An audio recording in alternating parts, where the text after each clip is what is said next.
All right, and with that, we should be live. Just give me a second to make sure I have access to there we go, excellent. Okay.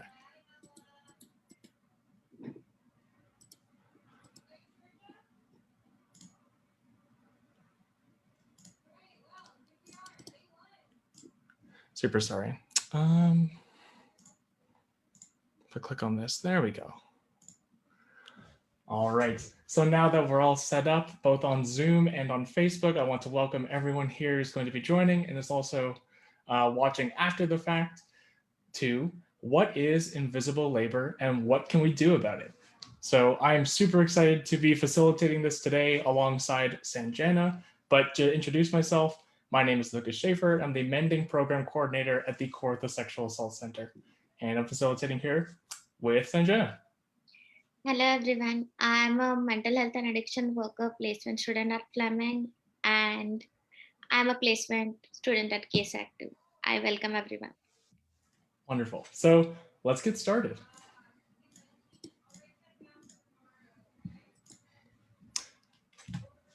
So what we're going to be talking about today? Well, first of all, we're going to be explaining who we are and what we do at the Kawartha Sexual Assault Center. And then we're going to be talking about what is invisible labor and what is a concept called upkeep. Then afterwards, we're going to be talking about who is expected to do invisible labor. So where does the onus get laid on who is supposed to be doing those tasks? Then we're going to be talking about to whose detriment and benefit does the assignment of these tasks apply? So what are the kind of impacts of this assignment? And then at the end, we're going to be asking yourselves and answering the question, how can we make this more fair? And then afterwards, we're going to be doing a Q&A where you can post in the chat and kind of let us know some different applications of what we talked about today. This is a super, super expansive topic. So if you notice a gap, that's probably because there is a gap. And feel free to help fill in that gap with us. So we can kind of like take this information and add to it with your questions. Excellent.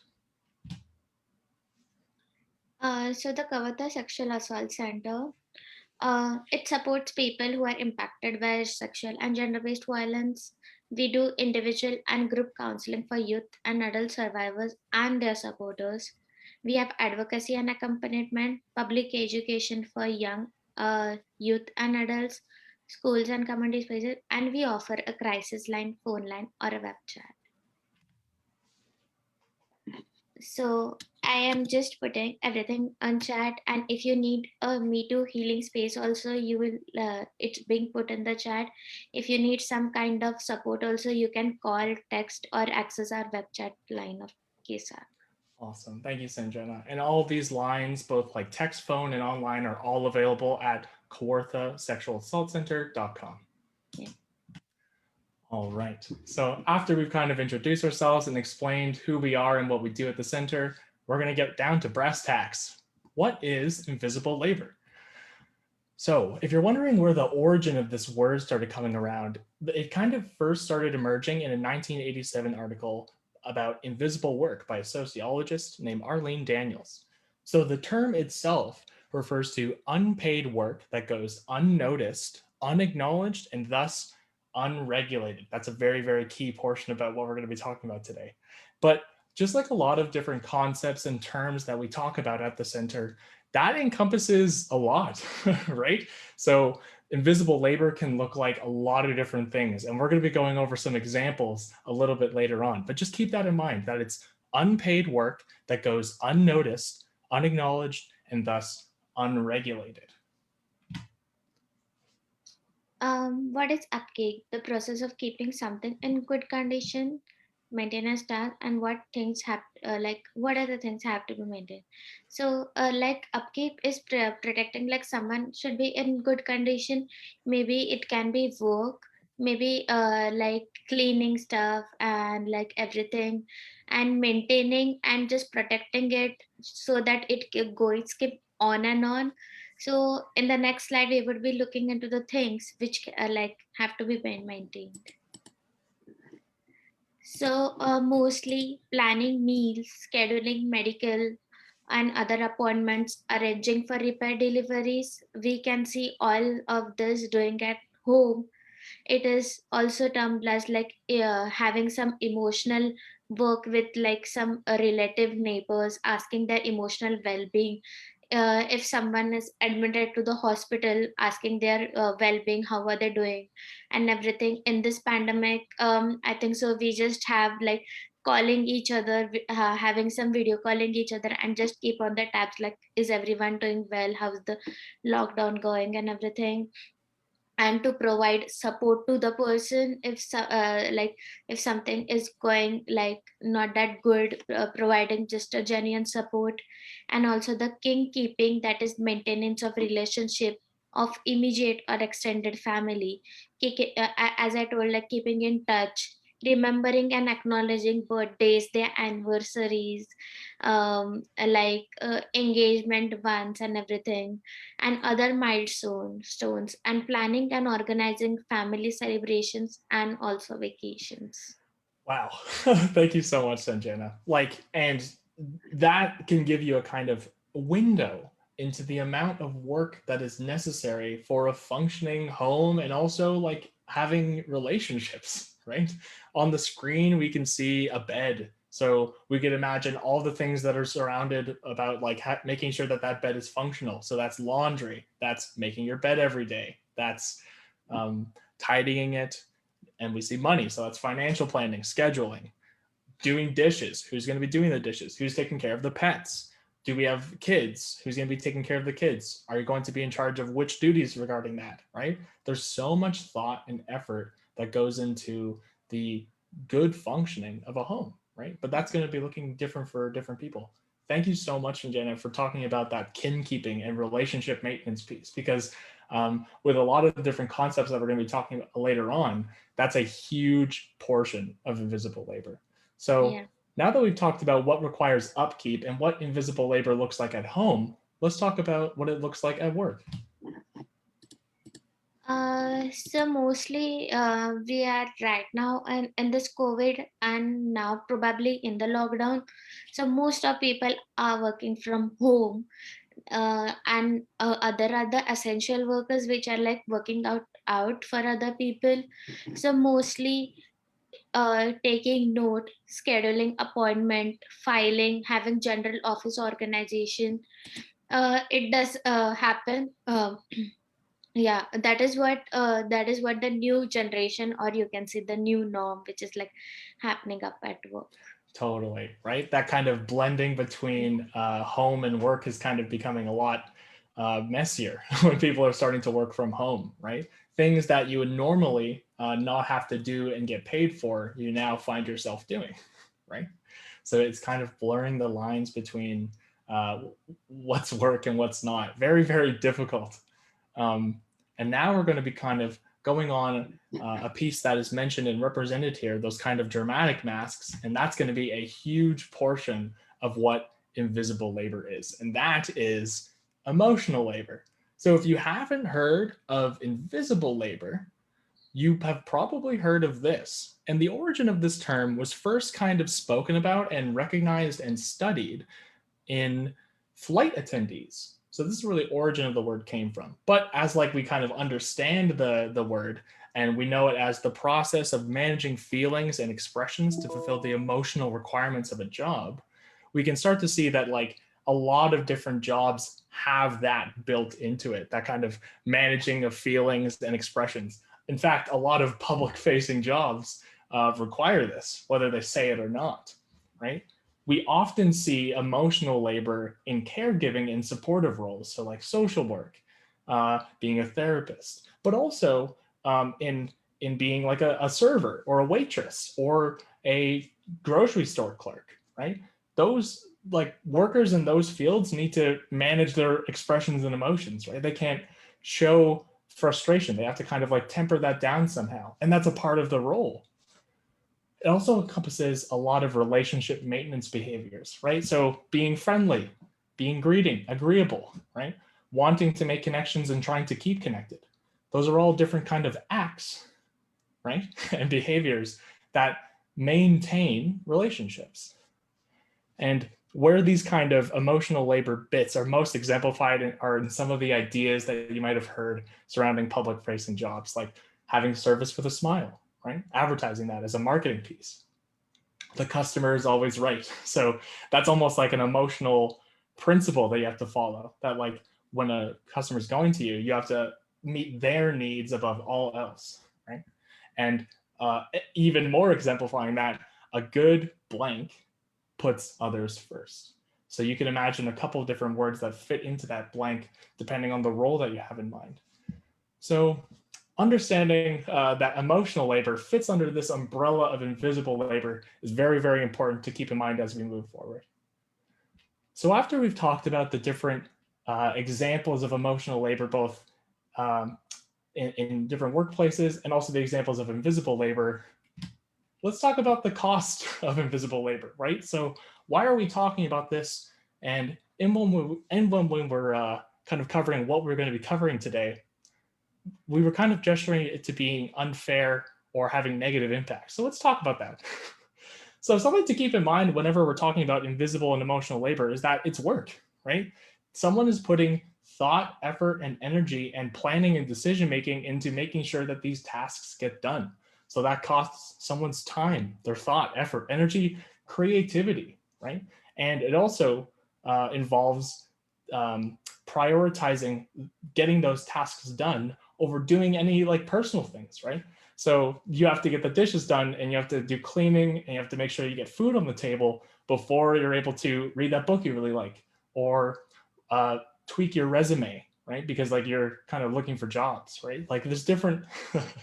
So the cost of invisible labor and doing this upkeep, especially when it's overwhelming or all of it is put on you, is that you have to prioritize it over yourself a lot of the time, right?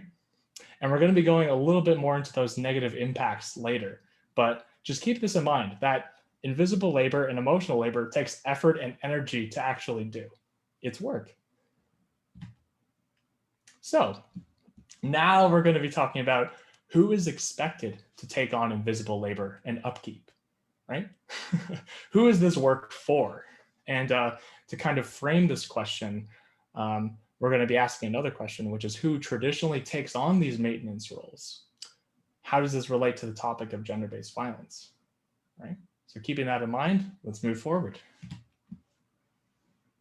So we have been dealing with like we all the people may not live with the family, but traditionally they have been a nuclear family which goes on for like ages. So basically it's like a popular family unit which consists of like two parents, one can be husband and one can be wife, and also it can be both the partners too, their children, and it consists of the household pet.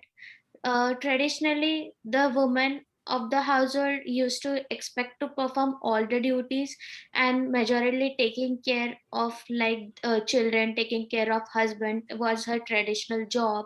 And also it had been like in a traditional that husband used to go out for work, and like women used to like sit at home and taking care of children, household chore, looking after pets, taking them for a walk, and everything.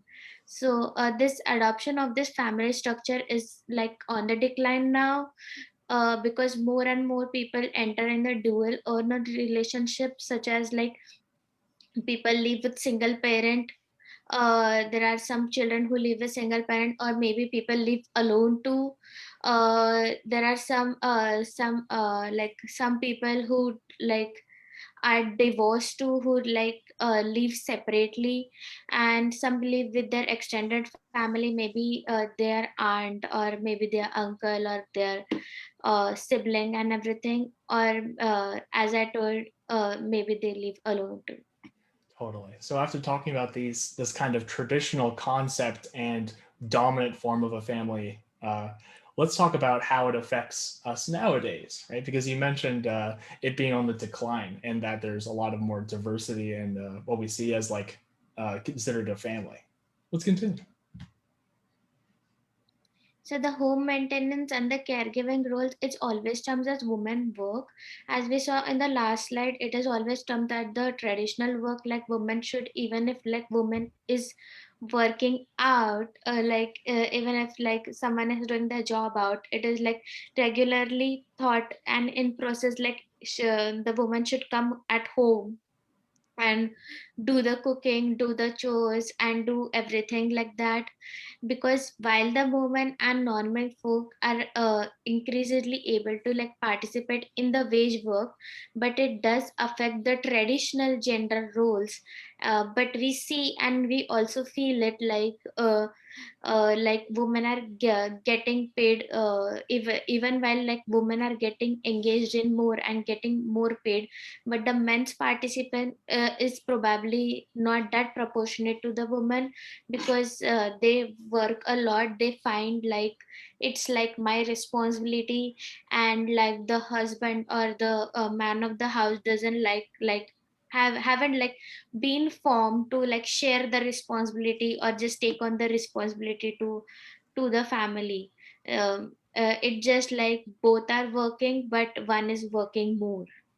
Yeah, that's a very good that's a great way of saying that, Sanjana, right? That like these, even though like we are seeing the decline of that nuclear family role, the effects of that traditional way of thinking and organizing ourselves still affects us in how we expect others to take on roles like this, right?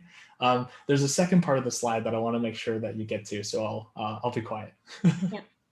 And often it is always referred as the second shift, because like woman does go work out, and then the concept is like you go out and work and also you come home and work. It's like you have already done one shift and then you are doing the second shift.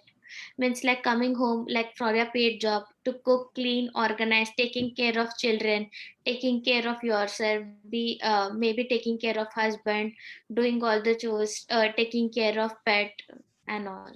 Yeah. And with that idea of the second shift in mind, I think that is very, very a good point to talk about how invisible labor relates to a concept that we use at the center called gender-based violence, right? You might be wondering why Kawartha Sexual Assault Center is presenting and doing this topic, right? How does this relate to sexual and gender-based violence? Well, if we look at our definition that we use in all of the presentations that we do, gender-based violence is any kind of harm and or wrongdoing that is done against a person's will and is based on socially ascribed gender differences between men, women, and non-binary folk.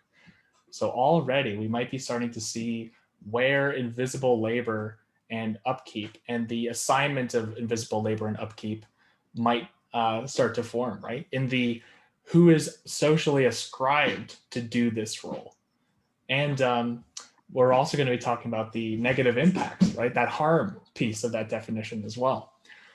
So it's really important to mention that, like, when we talk about gender-based violence, a lot of the time people go to like the extreme end of things, right? They think about physical assault, right? But gender-based violence occurs on a continuum of harm and spectrum, right? Where sexist and bigoted jokes and remarks and also traditional rigid gender roles fall underneath it, right?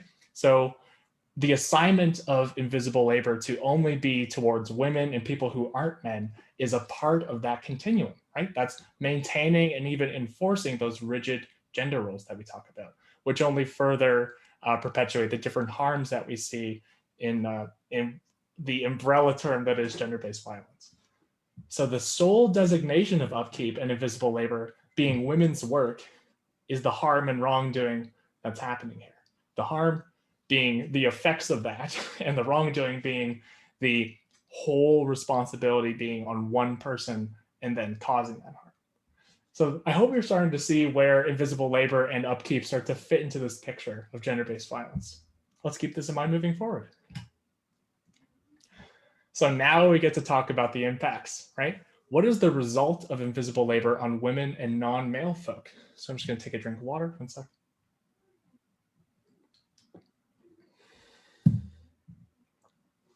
So when we talk about upkeep and invisible labor, this is something that in actions and behaviors and roles that are undervalued and as a result unappreciated, So then if someone is designated to take on all those roles, the people that take on those roles can in turn feel undervalued and underappreciated.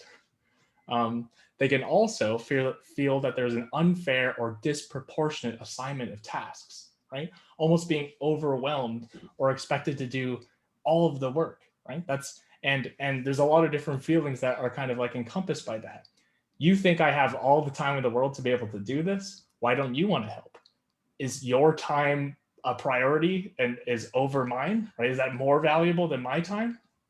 Tons of feelings like that. There's less time available to pursue interests, right? So like when all of these roles and assignments are put onto you, you don't have a lot of time to do things for yourself, right? And even if you did, you might be feeling a little bit exhausted afterward and not even able to do that. If you had the time, you don't have the energy, right? There's also a lot of mental and physical strain involved, right? That mental exhaustion as well as physical exhaustion that happens with being disproportionately assigned these tasks. Then there's also feelings of being undervalued and underappreciated. As we talked about before, that kind of your time is more valuable than mine kind of feeling, right? And then this is a very important one, feeling like the home manager or nag of the house, right? And leading to feelings of stereotype threat. So if you're in this position, a barrier that you might face in trying to talk to other people about feeling this disproportionate assignment of work is that you don't want to be a nag, or you don't want to like bring it up and cause a stir, right? But that also might be in conflict with you having to feel like you're like managing the house, right? Like you're kind of designating tasks and reminding people to do things. And you don't want to be a nag, so you'll just keep doing it, but then you're continually being exhausted, right? You're put into this place where if you speak out about it, you are further kind of like policed, right? It's a terrible situation to feel in. And but it all has to do with like avoiding the kind of stereotype of being like a nagging woman or a nagging feminine person, right? Which is it's a kind of double bind, almost like a catch-22, if you will. Well, there's no way out of it. So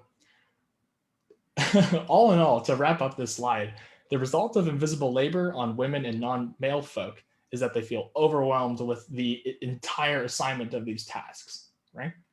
But let's flip it.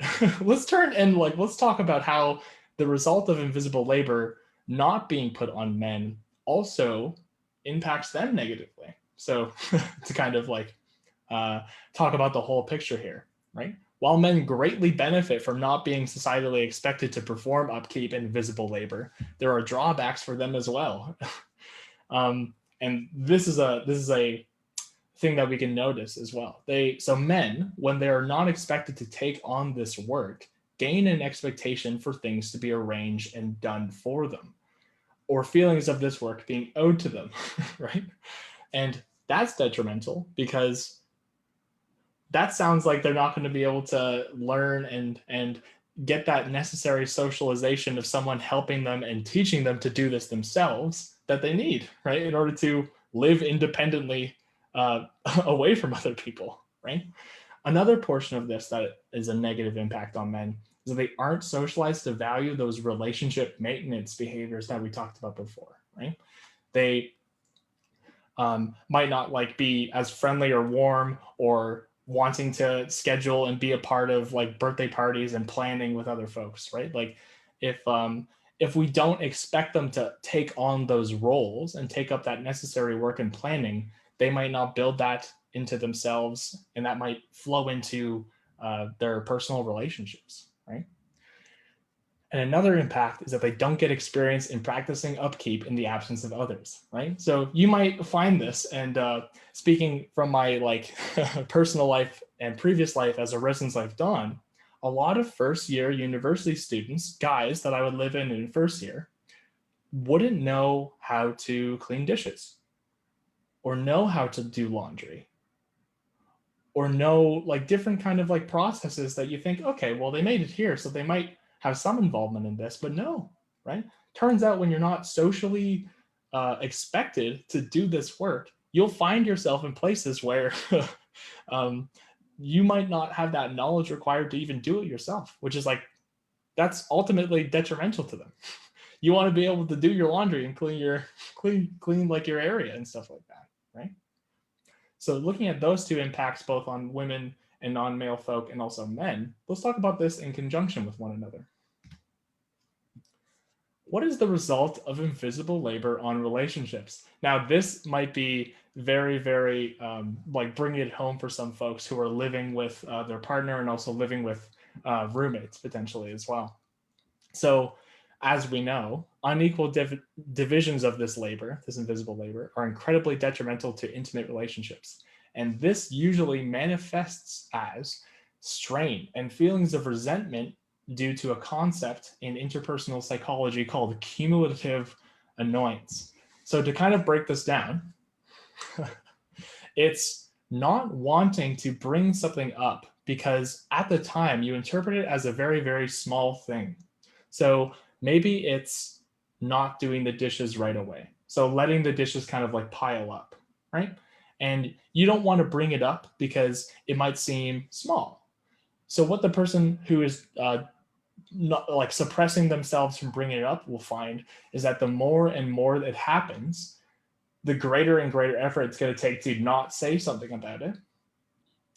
And that leads to being irritable and having frustration and sometimes feelings of resentment, right? Like, I've seen you do this for a year. I'm so upset, right? And actually, what we find in those like cumulative annoyance scenarios is that over a long period of time, there's a kind of breaking point, right?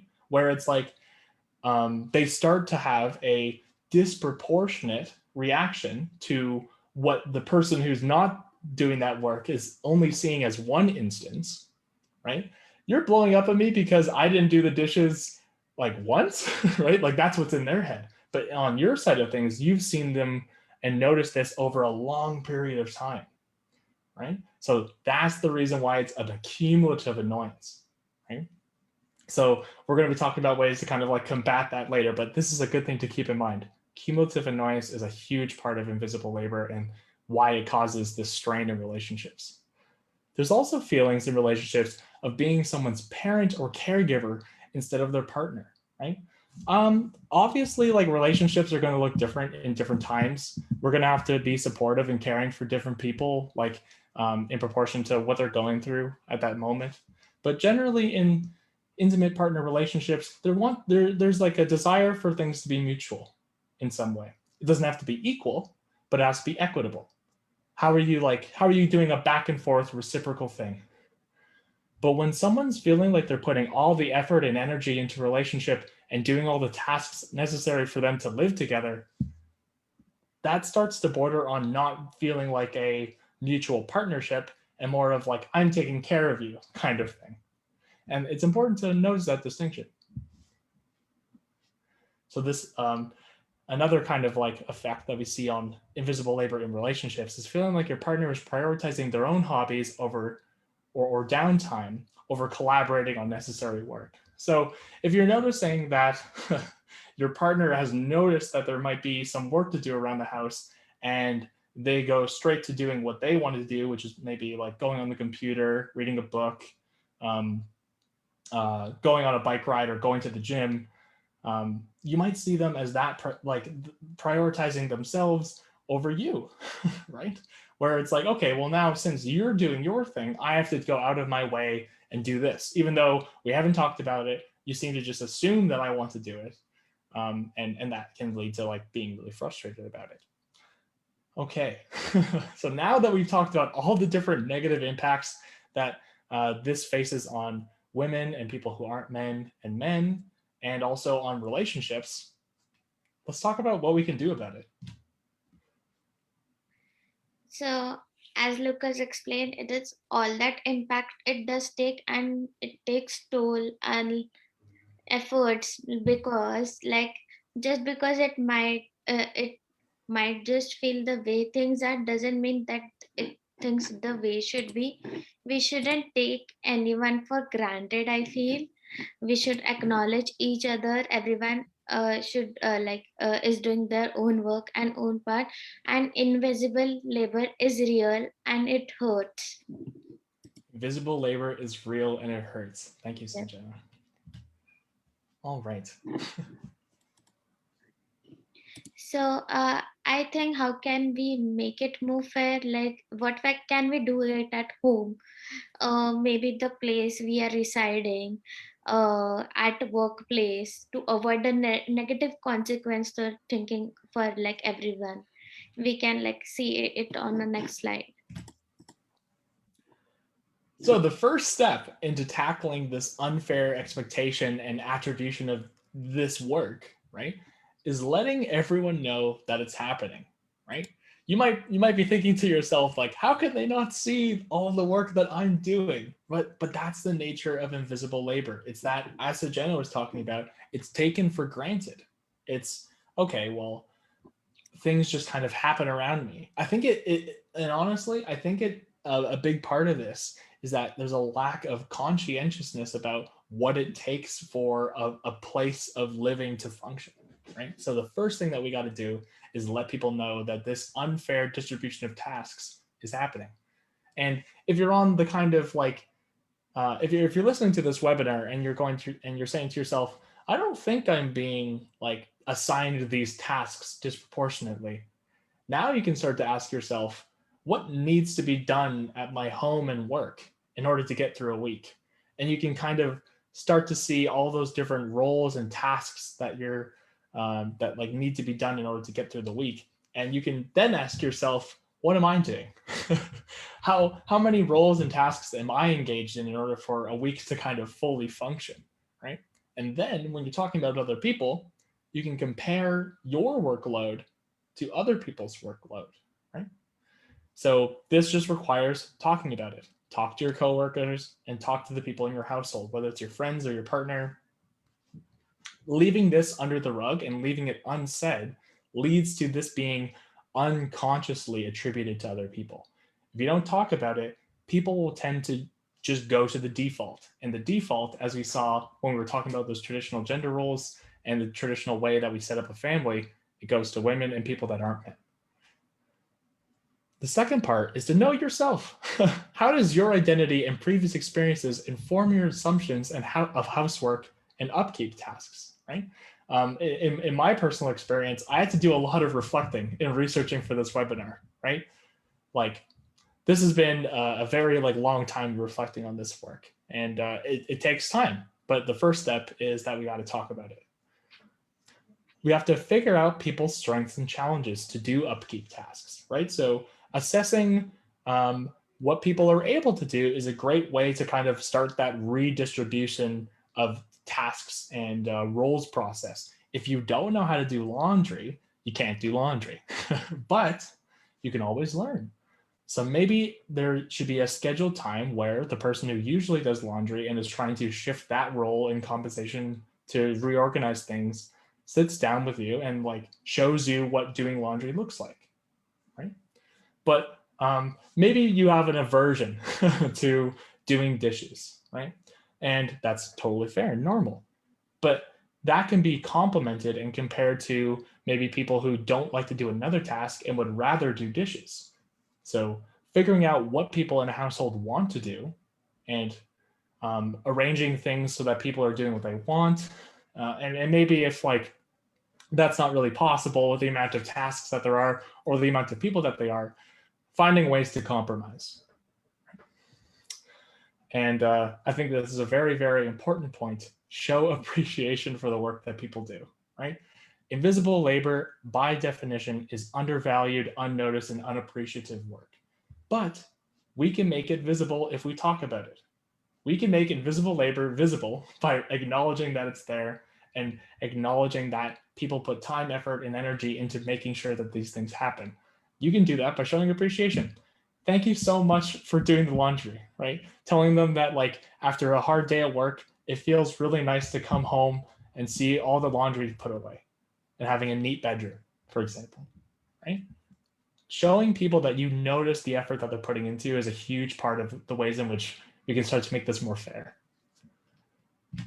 So after we talk about it, the much, much harder portion of this is doing it. And not only doing it, but sticking to it.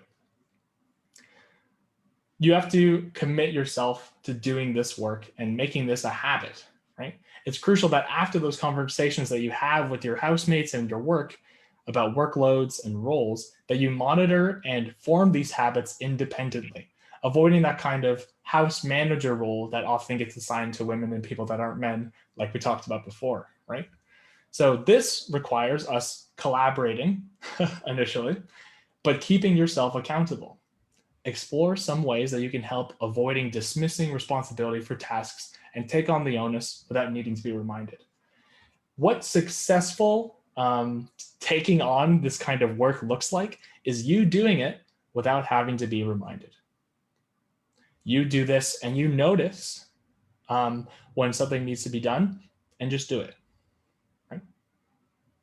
It's not, hey, can you do this for me? Or it would be such a big help if you could do this for me. And that becomes a way for you to be invited into doing this work.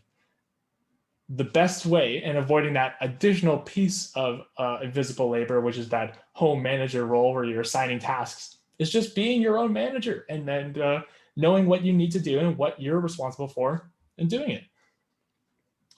The second part of doing it is being conscientious, right?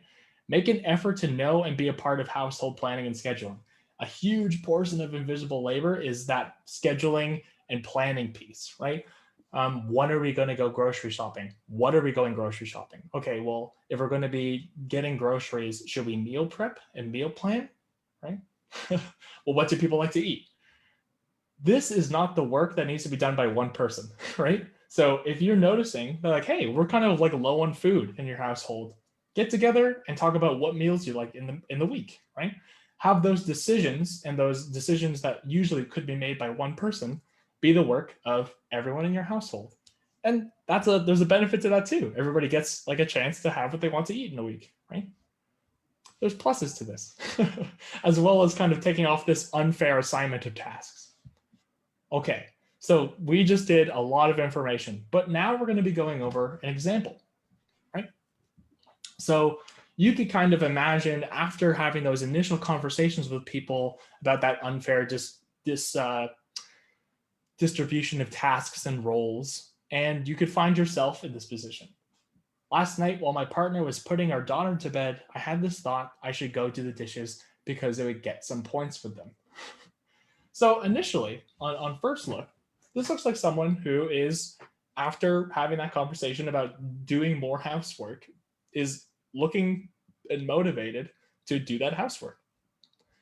But is this the right intention that we should be having going into this work, right? Are we doing it just so that we can get on someone's good side or get some points with them?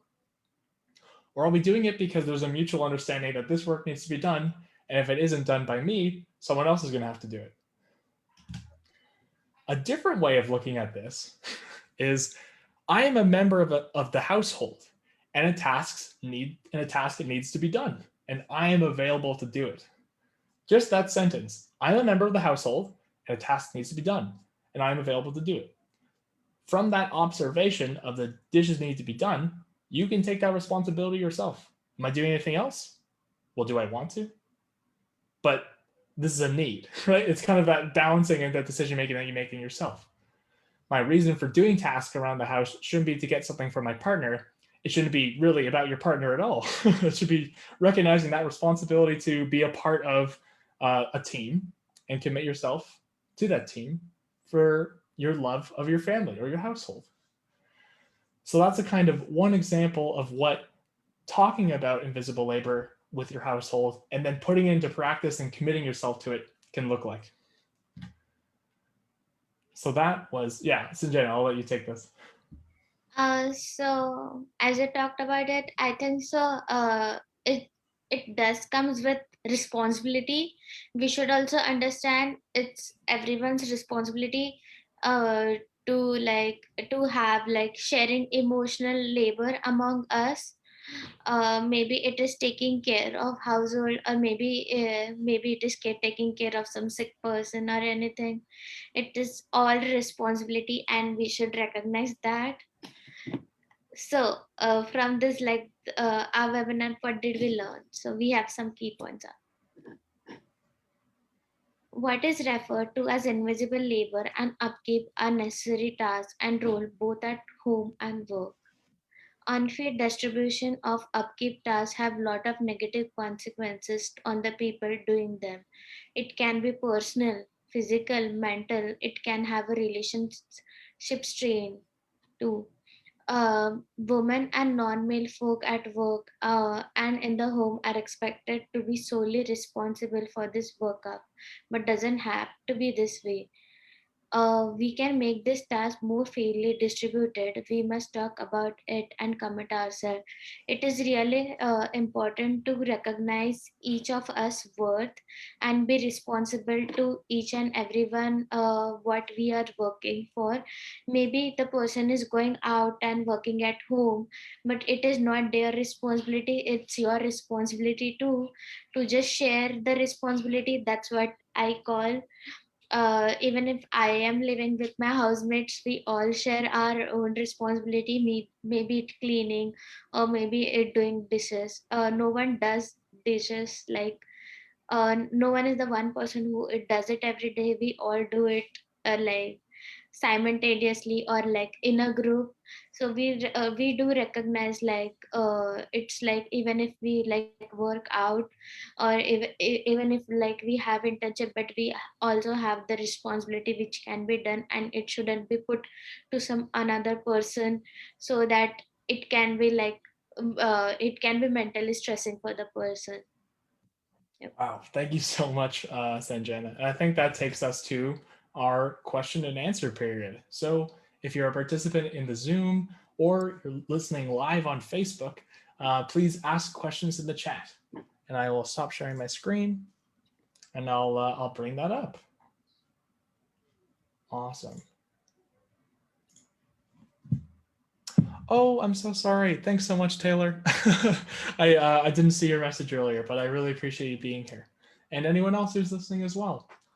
If you're listening and you have any questions, please let us know. That was a lot of information. Definitely. Were there any? Was there anything that you wanted to speak to, Sanjana? Anything else? I just wanted to speak. I think so. Everyone should be acknowledged, and maybe most of the time now in the COVID pandemic, essential workers like need to be acknowledged. Those who are like working out and also working at home, they're having a lot of exhaustion and everything. I should be like, everyone should give their being respectful and understanding, and it's not an easy job to work at out and also at home. So we should like respect each other and understand the emotional level of like work, which is like going out as well as at home. And we should also like, I just like strive for like sharing responsibilities and everything. Wow, well said, Sanjana. Right, like when we're talking about necessary work that needs to be done in contemporary times right now, the idea of like necessary work is quite topical, right? And I love that. I love that kind of takeaway that like we need to respect that this is necessary work to be done, and figure out ways that we can kind of avoid that second shift maybe Yeah. from some of those like frontline workers and necessary workers. Yeah. Oh goodness. Yeah. So Sanjana, I was hearing you and listening to you a little bit when you were going over those key points. That there are some strategies that you have in your own household for that kind of fair distribution. Did you want to talk a little bit more about that, or would you rather not? Um, we do have like fair distribution. We don't have like some scheduler stuff, but I think so. Some of the schedule may work, like if you want to divide some responsibilities and duties in the house. So setting up the schedule and setting up like who would be doing what. setting up the days for like if I'm talking really specific, setting up like days for cleaning, cooking, doing laundry and cleaning the house and everything. So I think so schedule does help us to like remain better, and the workload also gets divided, so no one has to work more or no one has to work less. It's all equal, I would like to say. That's fair. Yeah. Like in my previous life as a residence life Don, I did a lot of roommate agreements, right? And built into those roommate agreements where how are we going to fairly distribute the amount of like tasks that need to be done around the apartment? Who's going to be cleaning and how often you're going to be cleaning? Um, who's going to be putting money into buying cleaning supplies? Like all this stuff. It was very, very in depth. And what I found maybe this is speaking anecdotally, so like this is to be taken with a grain of salt, is that roommates and households were so committed to making a plan and making a schedule that either changed like monthly or weekly or Yeah. bi-weekly. Um, but there always seems to be a kind of breaking down of it, right? And maybe that's because like a schedule got skipped, or someone had like a really good reason for not being able to do that work. Maybe they were sick, for example. Um, and there's that interruption in the rhythm or the habit forming that goes involved with like preparing yourself for being ready for that task, and then things start get distributing like wildly, or like maybe one person's doing all the work near like Yeah. at the end. Yes, it does happen, like if someone is like so busy or like um doing something, maybe busy in work or maybe has fallen sick, the schedule that disrupt. So it's like yeah, it does happen, and the workload upon the other person does get more. But I think so even if like the workload gets more, it's like really necessary and important to appreciate the person who has worked for the another person who has like who whatever reason who has like fallen sick or anything. For It's like sure. just showing appreciation and just showing worth to the person, and just showing the importance, like you are the important ones, and like doing the work. I really have showing gratitude towards the person does help. And maybe like that's such a good point, Sanjana. Like maybe building into those agreements and schedulings that you have with your household, what are ways that I can show you that I appreciate the work that you're doing? That could be like something that's overtly talked about, right? How can I let you know that I notice the work that you're doing? How can I let So you know? Yeah. maybe at the times when I am working, someone comes and helps me with the work, that sharing of load and stuff. Maybe I am working and they just tell like keep up the work, half of the work I will do afterwards. And maybe they would like to tell you are doing it today, don't do it tomorrow, we will do it tomorrow. Like just skipping up the work and anything. So, Yeah. yes. So what I'm hearing is that like when two people are doing one task together, that's a Yeah. great way of noticing that that's appreciated because one person doesn't have to do all of that task, right? Maybe like one person does the garbage and one person does the recycling, for example, Mhm. right? Um, that's interesting. No, I like that. Yeah. I think if I was doing a lot of like invisible labor, and something that I do in my household is talking about it. Like it's so interesting how much this gets kind of like put under the rug or isn't really talked about, but is a necessary part of our lives. Where like it's okay to talk about it. It's okay. But what are some barriers? What do you think are some barriers for people in talking about this kind of unfair distribution? We mentioned a couple Um, earlier in our webinar, but yeah, what's on your so mind? it can be like conflict, maybe to the person. That's a great point. Yeah. Can you Uh, elaborate? yeah, maybe the person doesn't like the another person. It can be an example. Maybe the person is not comfortable to work with it. Um, it can be every of the consequences. Um, um, Maybe the person doesn't wants to do work or just being lazy. Right, right, Yeah, right. Like maybe they, taken I, for granted, just like if other person are doing, why should I do, taking for granted and everything.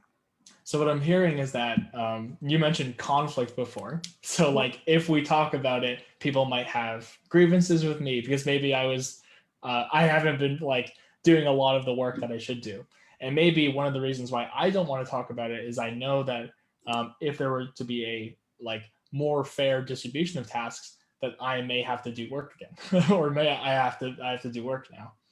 That's interesting. You know, and maybe like just having those conversations in a way that doesn't kind of feed into that conflict fear, like we talked about before. What's a way that we can kind of like talk about this collaboratively and have it like be not like directing blame or shaming anyone, right? While there's feelings of like I'm sure like feeling like lazy or something like that or having those kind of like trait attributions, there's probably something else going on, right? That's kind of like preventing that person into being able to do those tasks, whether it be they've never been expected to do those tasks and are really worried about messing them up, or like there's some other personal thing that's going on, right? Yeah. In terms of, I'll let you go. Sorry. Uh, no, I was just saying, if someone is dealing with shame, or if someone is dealing with some mental health, someone is going through some anxiety or something, or maybe they must be feeling social anxiety. It does happens sometimes. Yeah. And in times where like your mental illness is or your mental health is at an all-time low, those tasks might seem like monumental instead of like being kind of trivial where other people are kind of assigning it as. I think that's a really good point. Thank you so much, Sanjana, right? Just but all of this can be assessed and can be learned after talking about it, right? So if there are challenges like those, um, and they're left unvoiced, people might start be attributing it to other things instead of what that actually is going on, which is that there's a lot of personal issues going on that's preventing you from taking up that upwork. Yeah, no, or upkeep. Yeah, yeah. So I'm looking at Facebook, and I'm also looking at the chat, and I'm asking, do you have any questions about this presentation? Were there any gaps that you noticed that maybe we could fill in really quick?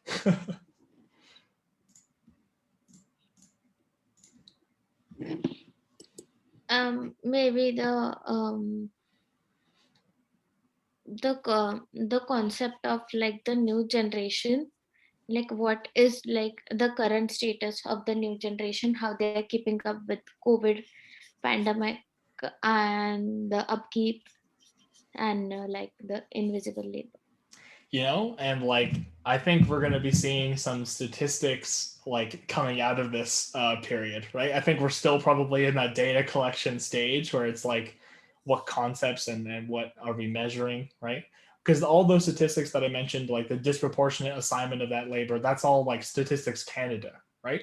But I think we're only going to be realizing the extent to which COVID-19 has impacted like us in many, many different ways, but also in that assignment of invisible labor. I think a little bit later, once we have that full data to like look at and also graph and um, really like ask those questions about. But that's such a prominent question, right? Like how much is this going to be impacting relationships? How much is this going to be impacting like that assignment of tasks? Is it shifting in a good way? Is it shifting in a bad way? Right? Like it's all things that I'm very excited to learn about coming up. Yeah. Yeah, if we if we talk from the Asian perspective, the Asian countries, the concept of upkeep is always on the woman. How is like woman should do all the work, and it does have a concept of like joint families too still now, where a lot of only women work in the kitchen, keeping the household clean, looking after children, looking after husband, looking after like pets and everything. It's like only the woman who does the work, and sometimes I feel like they should be paid for doing such work because Oh, it's a kind of unpaid work, but it is not acknowledged also. Only the work which is acknowledged is like going out and working. Such a good point, Sanjana, right? Like something that we both kind of mutually recognized in our research for our webinar today is a solution that's often put forward in policy is the idea of universal basic income, right? Where people receive a static kind of like biweekly or monthly income that compensates and promotes like this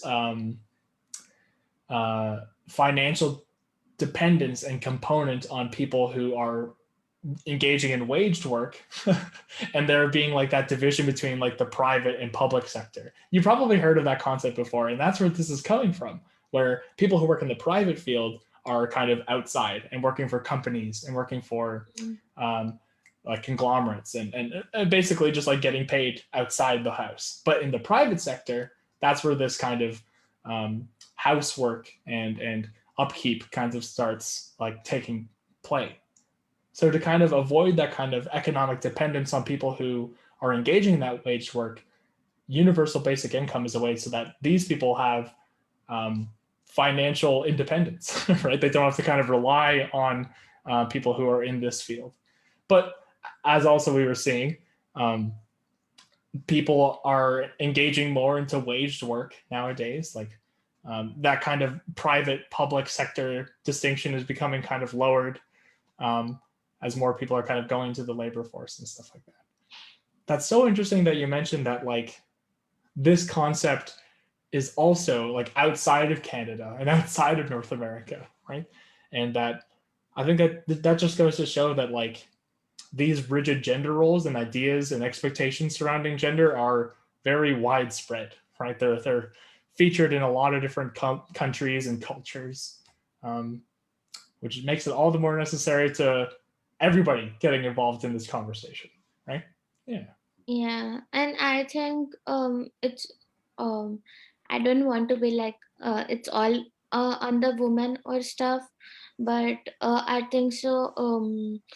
What my mother has trained me and my brother, having both of us to have equal, like not opportunity but equal responsibility in the house. Maybe we were like small, so me and my brother used to like clean everything. It was like, no, I like not only I should clean but he should also clean. So the gender also determines. So how do you like take it into the future also does determine how do you teach your own children, or how do you teach your offsprings, or like that, how do you teach your future generation so that they could never go through such concept of like invisible labor. It's like educating them, it's like really important. Wow. Thank you so much for this, Jenna, right? Like if we want invisible labor and that disproportionate, unvalued, unwaged, unappreciative work to be not designated to one kind of person, we have to be a part of that change, right? Like we have to engage in this culture that expects women and people who aren't men to solely do this work. And if we don't want to kind of further that idea, we need to talk about it right now with us, right? So that it doesn't get passed on. That is so wow. Thank you so much, Sajana, right? Like this is the I think in this kind of question and answer period, we've talked about two different ways, right? Like, and Yeah. there's probably a plethora of more ways in which we can engage with this concept of visible labor and end it. But we have that policy way that kind of promotes the economic independence of people who aren't getting waged work, as well as probably a plethora of other kind of like different housing or social issues. And then we have the cultural change, right? If we want to stop this unfair assessment or assignment of these tasks to people who are feminine and women and people who are men, we need to change those values, right? Like, how are we determining and how are we thinking and defining gender, right? And why is that so closely linked with having these roles, right? It's so fascinating. Thank you so much, Sanjana. And with that, we're coming up to our hour time. I will ask one more time if people in the Zoom chat have any more questions, one more before we go, or people in the live Facebook chat. Pardon me. A lot of talking.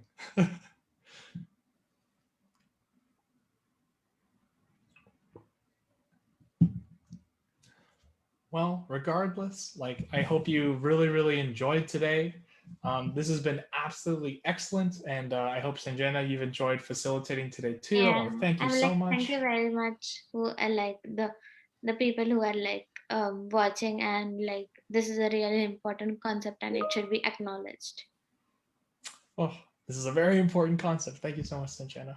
Yeah, And with that, I hope everyone takes care and has a wonderful rest of your day. yeah. All right. Goodbye, Thank you everyone. so much. Take care.